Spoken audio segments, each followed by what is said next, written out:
Hey guys, welcome back to the channel. Today I'll be reviewing the Hyperx PulseFire Core mouse. Alright, let's get into it. No fooling around, boys. Yet again, if you want to skip to certain parts of the review, I'll drop timestamps in the description. So the PulseFire Core is a budget gaming mouse, coming in at about 20 to 30 bucks.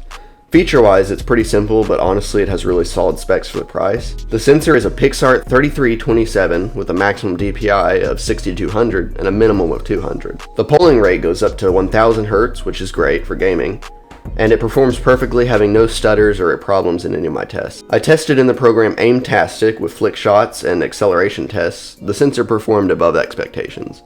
At this point, the only thing limiting me in these tests is my skill, not the mouse, which is what you want.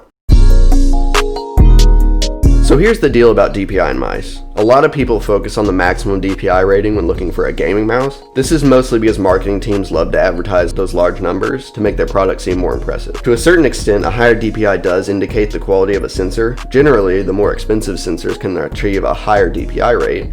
However, a high DPI is a useless metric for real life, and an even more useless metric for gaming. Most pro gamers don't use over 800 to 1600 DPI. Having a mouse that can run at 16,000 is almost worthless. If you don't get why, just think of DPI as how far the pointer on the screen will move for every inch you move the mouse. A DPI of 16,000 will mean your pointer will move 16,000 pixels. Even at 6200 DPI, which is the maximum for the PulseFire Core, tiny movements will send your pointer flying across the screen like a bat out of hell. Instead of looking at DPI when you're shopping for a mouse, pay attention to stuff like polling rate, and most importantly, user reviews and actual tests. A cheap sensor will skip and cut out when moved quickly. Alright, back to the mouse review.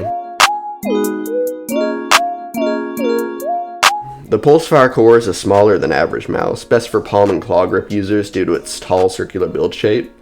The material on the left and right buttons in the palm of the mouse is a matte black plastic with plenty of grip.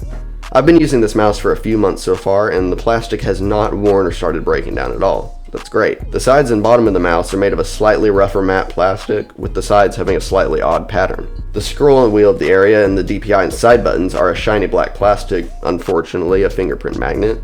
The bottom of the mouse has two slide pads that perform well on most surfaces. However, I would advise using a mouse pad whenever possible. The PulseFire Core feels great in the hand, having a good balance of weight and mobility. If you're interested in how the buttons sound on this mouse, here's a short audio test, volume adjusted to reflect accurate levels, as always.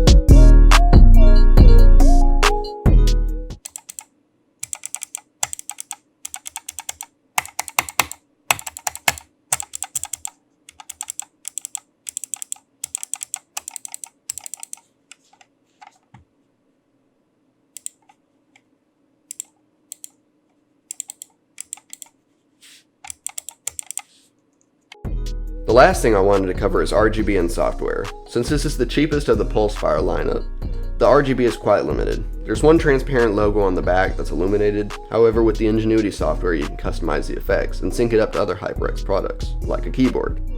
All in all, the RGB is subtle and keeps the design language minimal. As I covered in my last review, the Hyperx Allo Origins Core keyboard, the Ingenuity software that Hyperx uses for all their PC products, is a general good solution and is able to adjust DPI, polling rate, and even rebind all the buttons on the mouse. The only buttons that you can rebind on the mouse are the left and right. Those can only be switched. That wraps up my short review for the Hyperx PulseFire Core mouse. If you liked this review and want to support my small channel, drop a like, maybe even a subscription. It really helps out. If you have any suggestions on how I can improve these videos or anything else, drop that in the comments and I'll do my best to reply. Catch you on the next one.